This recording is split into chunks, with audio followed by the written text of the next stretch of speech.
It's um,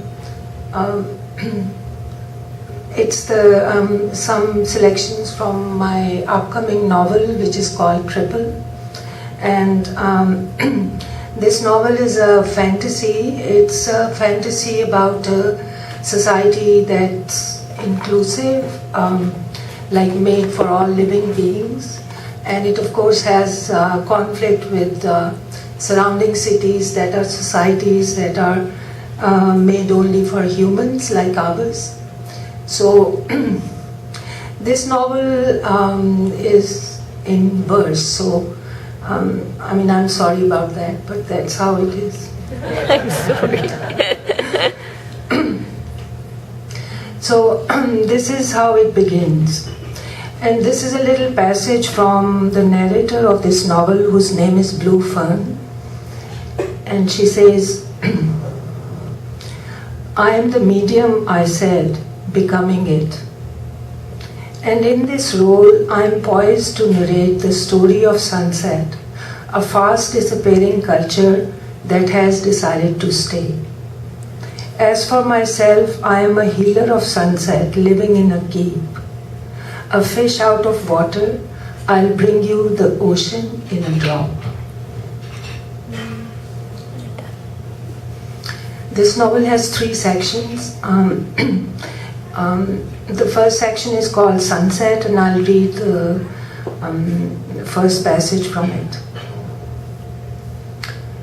Extending from the ocean bed, sunset rises above the 3-sided bowl of Hinna Valley to reach the sky hole, securing in its lap the desert, forest, and the doorstep. Seen from the ground, sunset appears to be narrow, yet it does not suffocate, encage, surround, imprison. More like home, boundaries set us free.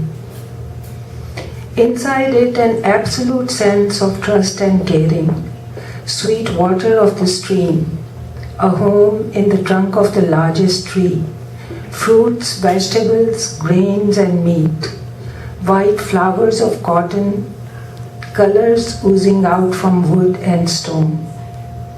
A scene, a theme, a flashback, a song, a word, or a lifelong story.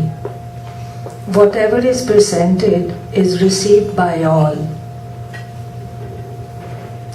Knowing each other's vulnerabilities, we nurture us, healing.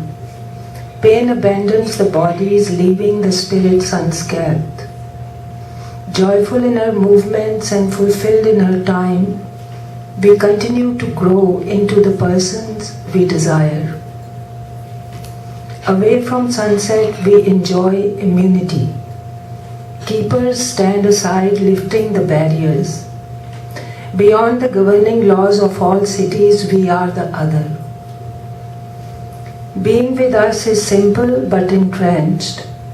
To have the desire and the ability to let go of physical weapons, poisons from the blood, violence from the soul, and the fear of death. What remains is crucial to us. Then it goes on to the second section, and I'll read you the first passage of that. The second section is called Qeemat, which in Urdu means cost, but in this novel it doesn't really mean anything, it's just a word. And Qeemat is the name of this nearby city.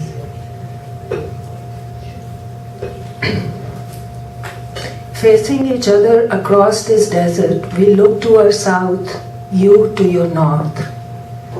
What you see is real, but it is not the only scene, only view. Nor yours is the only vantage point.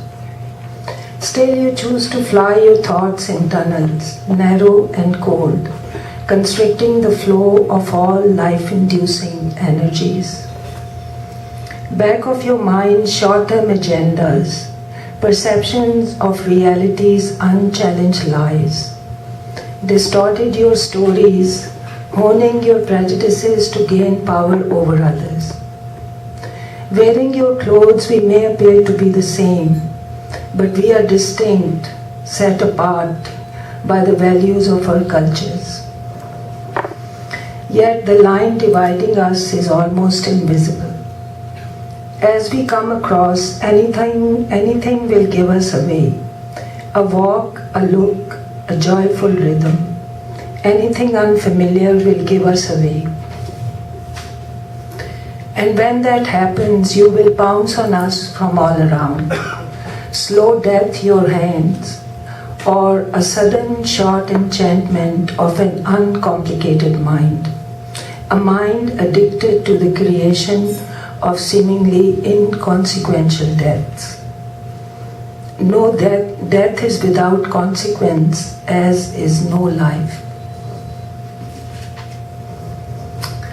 So then we get to the third section, and this is called Elements of Desire.